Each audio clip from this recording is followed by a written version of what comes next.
الحمد لله وكفى وسلام على عباده الذين اصطفى أما بعد فأعوذ بالله من الشيطان الرجيم بسم الله الرحمن الرحيم إنا أعطيناك الكوثر فصل لربك وانحر إن شانئك هو الأبتر صدق الله مولانا العلي العظيم وصدق رسوله النبي الأمين ونحن على ذلك لمن الشاهدين والشاكرين والحمد لله رب العالمين۔ میں نے آج سورہ کوثر کی آپ کے سامنے تلاوت کی اور اس کی شان نزول کے بارے میں آپ میں سے اکثر دوست جانتے ہوں گے۔ آپ جانتے ہیں کہ آقا کریم حضور علیہ الصلوۃ والسلام کو رب کائنات نے بیٹیاں عطا فرمائیں، اور بیٹے عطا تو فرمائے لیکن بچپن ہی میں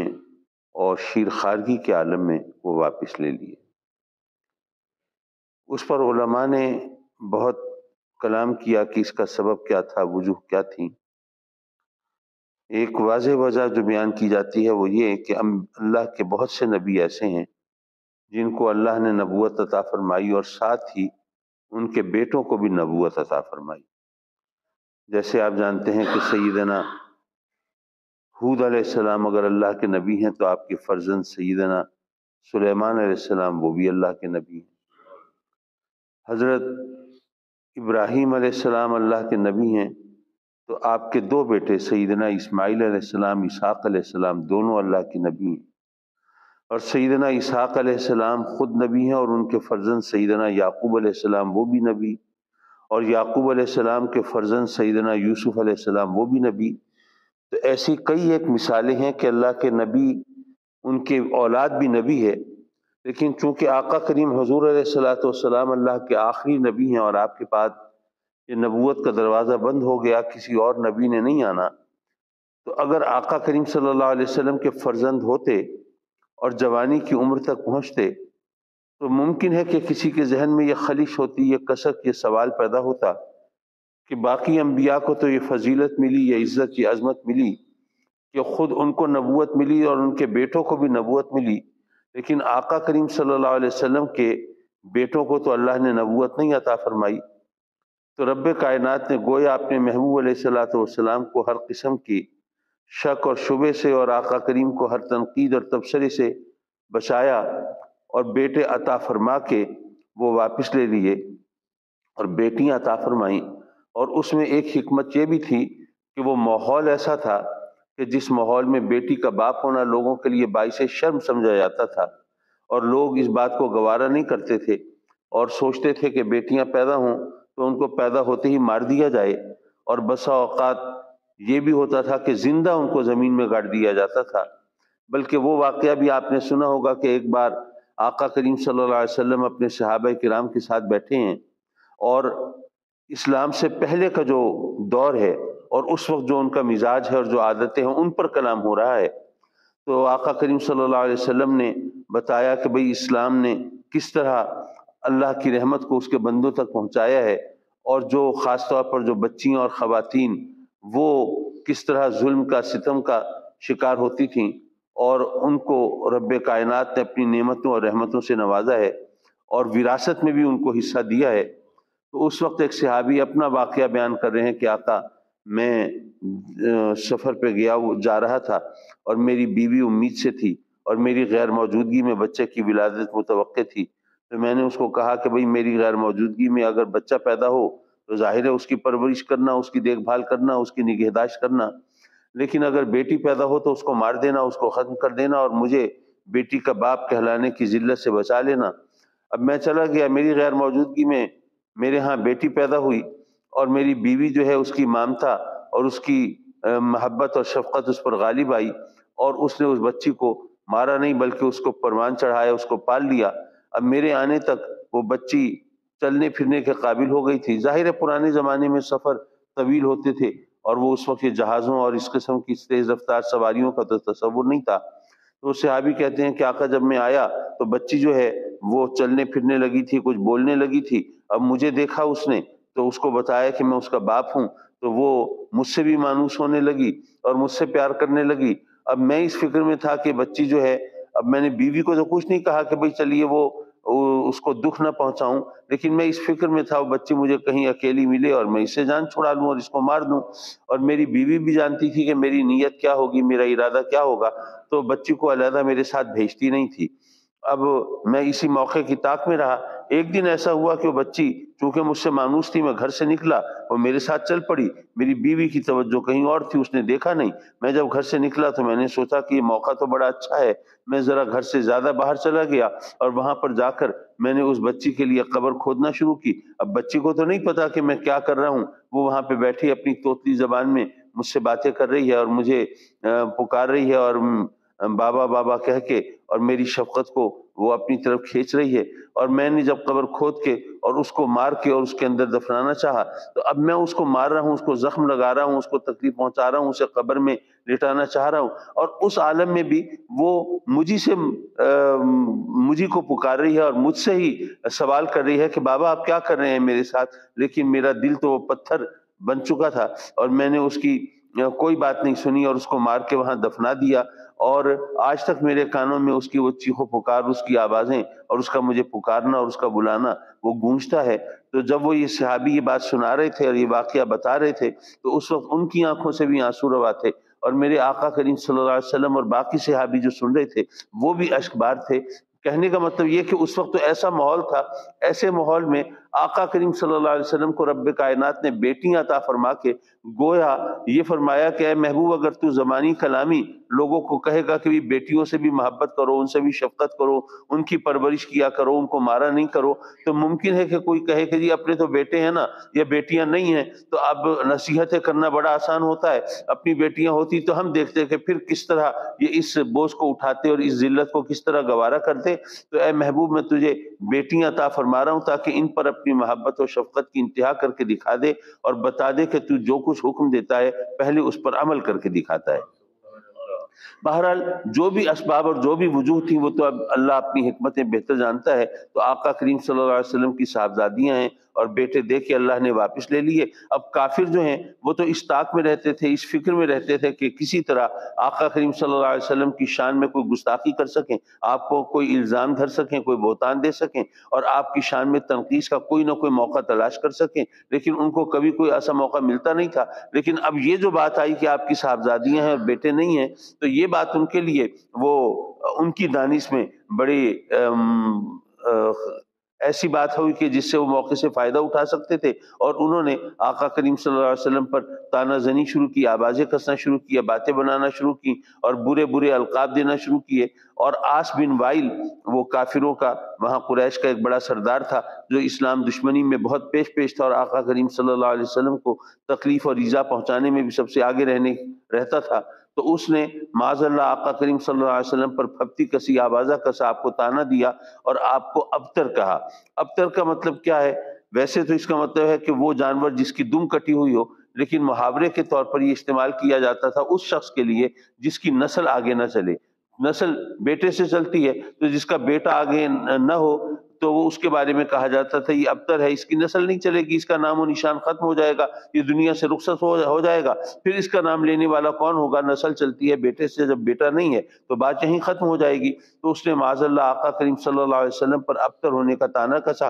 اور ظاہر ہے آقا کریم صلی اللہ علیہ وسلم کو یہ بات بری لگی، آپ غمگین ہوئے، آپ دلگیر ہوئے، اور رب کائنات کو اپنے محبوب کا غمگین ہونا کب گوارا تھا؟ تو رب کائنات نے اپنے محبوب علیہ الصلوۃ والسلام کی دل جوئی کے لیے، آپ کا دل بہلانے کے لیے اور آپ کے دکھ کو، آپ کے غم کو غلط کرنے کے لیے یہ سورہ کوثر نازل فرمائی اور فرمایا انا اعطیناک الکوثر۔ اے محبوب، یہ کافر کہتے ہیں تجھے ایک بیٹا نہیں ملا، میری بے شمار نعمتوں میں سے ایک نعمت نہیں ملی، لیکن وہ جو تمام نعمتوں کا خالق و مالک ہے اور عطا کرنے والا ہے، وہ خود یہ اعلان کر رہا ہے کہ میں نے تو آپ کو کوثر دے دی ہے۔ کوثر کسے کہتے ہیں؟ خیر کثیر، دونوں جہانوں کی بھلائی، سب نعمتیں اے محبوب ہم نے آپ کی جھولی میں رکھ دی ہیں۔ بلکہ جیسے آقا کریم کا فرمان قرآن ہم جانتے ہیں کہ انما انا قاسم واللہ یوتی، کہ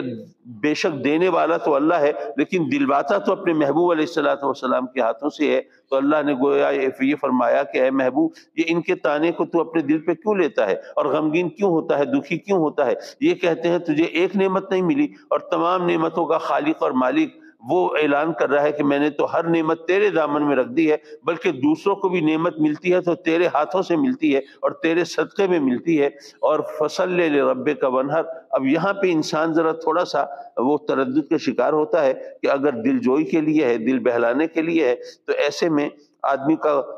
دھیان ایسے کاموں میں لگایا جاتا ہے کہ جس میں لگ کے وہ اپنی دکھ، اپنے غم اور تکلیف دہ جو بھی چیز ہے اس کو فراموش کر دے۔ لیکن یہاں پر تو اللہ نصیحت فرما رہا ہے کہ بھئی آپ نماز پڑھیے، قربانی دیجیے۔ اب دکھی اور غمگین کو اگر نصیحتیں کرنا شروع کریں تو ظاہر ہے وہ تو اس کو ذرا ناگوار گزرتی ہیں، زیادہ اچھی نہیں لگتی۔ تو یہ عجیب دل بہلانے کا انداز ہے۔ میں عرض کروں گا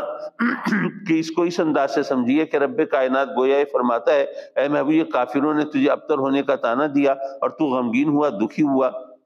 اور مجھے تیرا دکھی ہونا گوارا نہیں ہے، تو اے محبوب ذرا اپنے جذبات کی قربانی دے دے اور ذرا نماز کے لیے کھڑا ہو، کیونکہ میں جانتا ہوں کہ جب تو میری بارگاہ میں حاضر ہوتا ہے، ذرا قیام و سجود و رکوع کی کیفیت سے گزرتا ہے، تو اے محبوب پھر تجھے کسی اور کا ہوش نہیں ہوتا، بس تو میری بارگاہ میں حاضر ہوتا ہے اور میں تیری طرف مائل بکرم ہوتا ہوں، تو اے محبوب پھر تجھے دنیا میں کسی اور کا خیال نہیں ہوتا۔ تو ایسی صورت میں تو کافروں کو بھی بھلا دے گا، ان کے طعنوں کو بھی فراموش کر دے گا، اور جو بھی وہ تیرا دل دکھانے والے جو حربے آزماتے ہیں تو ان کو خاطر میں نہیں لائے گا۔ تو اس طرح تیرا دکھ، تیرا غم غلط ہو جائے گا، اور یہی تو میرا مقصد ہے کہ تو اپنے غم کو فراموش کر دے۔ اور پھر آخر میں جو فرمایا ان شانئک ھو الابتر، اس پر ایک تردد کی بات آئی۔ بات یہ ہے کہ بے شک غم غلط کرنے کے لیے یا کسی کا دل بہلانے کے لیے یہ ایک بہت پرفیکٹ طریقہ ہے۔ اگر کوئی آپ کا دوست آپ کو بتائے کہ جی فلاں شخص جو ہے وہ آپ کو برا کہہ رہا تھا جی وہ تو پرلے درجے کا جھوٹا شخص ہے، تو پھر غم غلط کرنے کے لیے کہا جا سکتا ہے جی وہ کہنے والا خود جھوٹا ہوگا، آپ تو ماشاءاللہ بڑے سچے ہیں، آپ کے تو کبھی ہم نے جھوٹ سنا نہیں ہے۔ اسی طرح جو کہنے والا ہو اس کو الزام دے کے، جیسے بچہ آپ کے پاس روتا ہوا ہے، آپ نے پوچھا کیا ہوا میرے بیٹے کو، کیا تکلیف ہو گئی، تو اس نے کہا کہ وہ میرا جو دوست ہے، کوئی بھی نام لے لیجئے، جی وہ جو میرا دوست احمد ہے اس نے مجھے کہا ہے کہ تم تو بہت بے وقوف ہو، تو آپ اپنے بچے کو سینے سے لگائیں گے، پیار کریں گے، اس کے آنسو پوچھیں گے اور اس سے کہیں گے کہ بیٹے آپ تو بڑے عقل مند ہو، سمجھدار ہو، وہ جو آپ کا دوست احمد ہے نا وہ خود بے وقوف ہوگا، آپ تو بڑے سمجھدار ہو۔ وہ بچہ جو ہے اس کا دل بہل جائے گا، وہ بھی جناب وہاں سے اچھلتا کودتا جائے گا، میرے بابا کہتے ہیں تم خود ہوگے بے وقوف، میں تو نہیں ہوں۔ تو یہ ایک دل بہلانے کا ایک طریقہ ہے اور بہت ہی صحیح انداز ہے، لیکن اس میں ایک مشکل آن پڑتی ہے، وہ یہ کہ اگر ہم کہتے ہیں اپنے بچے سے کہ بیٹے وہ آپ کو بے وقوف کہنے والا خود بے وقوف ہوگا، تو آپ تو صرف اپنے بچے کا دل بہلا رہے ہیں نا، اس کوئی باقاعدہ آپ نے بچے کی ذہانت کا امتحان تو نہیں لیا، کوئی آئی کیو لیول ٹیسٹ تو نہیں کیا، اور آپ اس کے سوجھ بوجھ کے گواہی تو نہیں دے رہے، آپ تو بچے کا دل بہلا رہے ہیں کہ وہ بچے کا دل بہل جائے گا اور وہ کہے گا کہ جی وہ خود بے وقوف ہے۔ اس طرح یہ وقت جو بچہ جو دکھی ہے وہ اس دکھ سے نجات پا جائے گا۔ لیکن جب قرآن میں اللہ فرمائے کہ اے محبوب آپ کو ابتر کہنے والا آپ کا دشمن وہ خود ابتر ہے، تو اس دشمن کو تو پھر لازماً ابتر ہونا چاہیے نا، کیونکہ یہ تو اللہ کا فرمان ہے۔ لیکن مسئلہ یہ ہے کہ میں نے ابھی آپ کو بتایا کہ وہ عاص بن وائل تھا جس نے آپ پر یہ طعنہ زنی کی تھی اور یہ آوازہ کسا تھا، تو عاص بن وائل اب قرآن کی اس آیت کی روشنی میں کہ ان شانئک ھو الابتر، بے شک آپ کا جو دشمن ہے وہ خود ابتر ہے، تو عاص بن وائل کی تو اولاد نرینہ، اس کے بیٹے، اس کے فرزند نہیں ہونے چاہیے، کیونکہ ابتر کا مطلب وہی ہے جس کی نسل آگے نہ چلے۔ لیکن ہم جانتے ہیں کہ عاص بن وائل کے بیٹے تو ہیں، حضرت عمر بن عاص عاص بن وائل کے بیٹے ہیں، سعد بن عاص عاص بن وائل کے بیٹے ہیں۔ تو اب قرآن میں اللہ فرماتا ہے کہ آپ کا دشمن خود ابتر، اور ادھر اس کے بیٹے موجود ہیں، ہم جانتے ہیں احادیث میں معلوم ہے کہ ان سے تو کتنی حدیثیں بھی مروی ہیں اور ان کے کتنے واقعات بھی، جیسے کل ہمارے حافظ اسماعیل صاحب بتا رہے تھے کہ جو حدیث سے لکھنے کا جو معاملہ ہے وہ حضرت عبداللہ بن عمر بن عاص رضی اللہ تعالیٰ عنہ سے منسوب ہے، اور وہ پھر میں نے بعد میں اس کی تصدیق بھی کر لی، ایسا ہی ہے۔ تو اب اس پس منظر میں اس آیت کو کس انداز سے سمجھا جائے گا؟ کیا معاذ اللہ قرآن اللہ کا کلام وہ غلط ہوگا؟ وہ صرف ایک دل بہلانے کی، آقا کریم کی دل جوئی کی ایک کیفیت ہوگی؟ میں عرض کروں گا یہ قرآن کو سمجھنے کے گویا ہمارے لیے انداز سامنے آتے ہیں کہ ہمیں قرآن کو کس طرح سمجھنا چاہیے۔ رب کائنات نے گویا فرمایا کہ اے محبوب، کافروں نے، تیرے دشمنوں نے تجھے ابتر کہا، تو غمگین ہوا تو میں تیرا دل بہلاتا ہوں کہ ایک نعمت کی بات کرتے ہیں، میں نے تو ساری نعمتیں تیرے دامن میں رکھ دی ہیں، اور یہ کہتے ہیں کہ تیری نسل آگے نہیں چلے گی، تو میں بتاتا ہوں کہ نسل چلانے والے بیٹے نہیں ہوتے، وہ تو میں ہوتا ہوں۔ تو میں اگر چاہوں گا تو تیری نسل تیری بیٹی سے چلا دوں گا، اور اس طرح چلاؤں گا کہ قیامت تک باقی رہے گی، اور اس میں کسی کو کوئی شک شبہ نہیں ہوگا، بلکہ تیری نسل سے ہونے کا رشتہ جوڑنے کے لیے لوگ بعض اوقات غلط بیانی بھی کریں گے، اور اس طرح خود سادات میں شامل ہونے کی کوشش کریں گے۔ تو اے محبوب، تیری نسل تو میں چلاؤں گا نا، تو وہ تیری بیٹی سے چلا دوں گا۔ باقی ان کا یہ کہنا کہ تیرے بیٹے نہیں ہیں، تیرا مشن آگے نہیں بڑھے گا، تیرا تو دنیا سے رخصت ہوگا، تیرا نام و نشان ختم ہو جائے گا، اور کوئی تیرا نام لیوا نہیں ہوگا، کیونکہ مشن آگے چلانے والے اور نام کو روشن کرنے والے وہ تو بیٹے ہوتے ہیں۔ تو اے محبوب، تو اپنے دشمنوں سے پوچھ کہ تیرے دشمنوں کے بیٹے ہوں اور نام تیرا روشن کریں، بیٹے تیرے دشمنوں کے ہوں اور کام تیرا آگے بڑھائیں، بیٹے تیرے دشمنوں کے ہوں اور تیرے مشن کی تکمیل میں وہ زندگی وقف کیے بیٹھے ہوں، تو اے محبوب پھر تو ابتر ہوا یا تیرا دشمن ابتر ہوا؟ اب تیری نسل اور تیرا نام اور تیرا کام اور تیرا مشن تو اس طرح ہمیشہ چمکتا دمکتا رہے گا، روشن رہے گا، دنیا کے سامنے رہے گا، لیکن تیرے دشمن کا اگر نام باقی بھی ہوگا تو تیری نسبت سے باقی ہوگا، کہ وہ تیرے صحابیوں، تیرے غلاموں اور تیرے ماننے والوں کے باپ، اس حوالے سے لوگ اس کو جانیں گے اور پہچانیں گے، ورنہ ان کو کون پہچانتا؟ کتنے وہ کافر تھے، وہ جو رخصت ہو گئے، آج ان کا نام و نشان بھی نہیں، کوئی جانتا نہیں، کوئی پہچانتا نہیں، لیکن اگر عاص بن وائل کا نام اگر ہے تو بھئی ان کے بیٹے وہ آقا کریم صلی اللہ علیہ وسلم کے غلام اور اس طرح سرفروش اور جانثار اور صحابی اور آقا کریم کے دین اور مذہب اور پیغام کی خاطر قربانیاں دینے والے۔ تو یہ تمام چیزیں یہ ہمیں اس سورہ کوثر کے ذریعے سمجھ میں آیا کہ آقا کریم صلی اللہ علیہ وسلم کی صداقت کو، سچائی کو اور قرآن مجید کی ایتھینٹسٹی کو اگر ہم معیار بنا کر سوچیں گے تو پھر ہمیں اس سوال کا جواب ملے گا۔ لیکن اگر ہم پہلے ہی معترض ہو کر، اور جناب جس طرح وہ مکھی ہوتی ہے نا آ کے زخم پہ بیٹھتی ہے، اگر پہلے ہی ہم نے سوچا ہوا ہو کہ نہیں ہم نے تو اس پر اعتراض ہی کرنا ہے، تو ظاہر ہے کہ انسان اعتراض تو اللہ پر بھی کر دیتا ہے، اور لوگوں کہتا ہے کہ جناب جیسے آج کل بہت سے اس قسم کے سوالات ہیں، میں ان سوالات کی طرف اور ان کے جوابات کی طرف نہیں جاؤں گا، لیکن صرف مثال کے طور پر بیان کر رہا ہوں کہ لوگ بہت زیادہ سوال کرتے ہیں، اعتراض کرتے ہیں کہ جناب یہ اگر کوئی آنکھوں سے معذور ہے یا کسی اور تکلیف کا شکار ہے ایسا، تو ظاہر ہے کہ وہ تو انسان ہے، باقی بھی انسان ہے، اس کو آخر یہ شارٹ کمنگ کیوں ہے، اس کو یہ معذوری اور محتاجی کیوں ہے، اور یہ کون سا اس کی خطا ہے؟ یہ لوگ یہ بھول جاتے ہیں کہ وہ جو خالق و مالک ہے وہ اس سے سوال و جواب نہیں کیے جا سکتے، اور یہ وہ بہتر جانتا ہے کہ اگر یہاں پر دنیا میں اگر کسی کو کسی کمی کا واسطہ ہے تو رب کائنات نے اس کمی کو کس انداز سے پورا کیا ہو، یا آئندہ آخرت میں جو ہمیشہ رہنے والی زندگی ہے، یہ عارضی زندگی، ناپائیدار زندگی، ختم ہو جانے والی زندگی، اس میں اگر کوئی محرومی ہے تو اس کا ازالہ اور اس کی تلافی اس نے نہ جانے اس دنیا میں کس انداز سے کی ہو، یہ وہ بہتر جانتا ہے۔ جیسے ہمیں کہا گیا ہے کہ اگر تم دعا کرو اور رب کی ذات پر یقین رکھ کے دعا کرو تو رب کائنات کبھی دعا کو رد نہیں فرماتا، لیکن دعا کی قبولیت کے انداز مختلف ہو سکتے ہیں۔ ایک طریقہ تو یہ ہے کہ آپ نے جو مانگا ہے وہ مل گیا آپ کو، تو آپ کو نظر آ گئی کہ قبول ہو گیا۔ ایک طریقہ یہ ہے کہ جو مانگا وہ تو نہیں ملا، لیکن اس سے کوئی بہتر چیز رب کائنات نے آپ کو عطا فرما دی۔ اور ایک طریقہ یہ بھی ہے کہ جو مانگا ہے وہ نہیں ملا، اس سے بہتر چیز بھی نہیں ملی، لیکن کوئی بڑی مصیبت آنے والی تھی جو آپ نے رب کی بارگاہ میں دعا مانگی ہے، جو گڑ گڑائے ہیں، جھولی پھیلائی ہے، تو اس کے صدقے میں رب کائنات نے آپ کو اس بڑی مصیبت سے محفوظ کر لیا ہے۔ آپ کو تو نہیں پتا کہ کون سی مصیبت آنے والی تھی اور مستقبل میں کیا آپ کے ساتھ پیش آنے والا تھا، لیکن آپ کو اللہ نے اس کے صدقے میں آپ کے گڑ گڑانے، التجا کے اور دعا مانگنے کے سلے میں اس سے بچا لیا۔ اور چوتھی صورت یہ ہے کہ یہاں پہ جو مانگا تھا وہ نہیں ملا، اس کے بدلے کوئی اور اچھی چیز بھی نہیں ملی، کسی مصیبت سے بھی اللہ نے نہیں بچایا، لیکن اللہ نے وہ آپ کا گڑ گڑانا، اپنی بارگاہ میں التجا کرنا، جھولی پھیلانا، لو لگانا، اس کو ضائع نہیں کیا، بلکہ آپ کے لیے ذخیرہ آخرت کر لیا، اور آخرت میں اس کا جب وہ صلہ عطا فرمائے گا تو حدیث شریف میں آتا ہے کہ پھر بندہ جب اس کو پتہ چلے گا کہ یہ جو کچھ مجھے مل رہا ہے یہ میری ان دعاؤں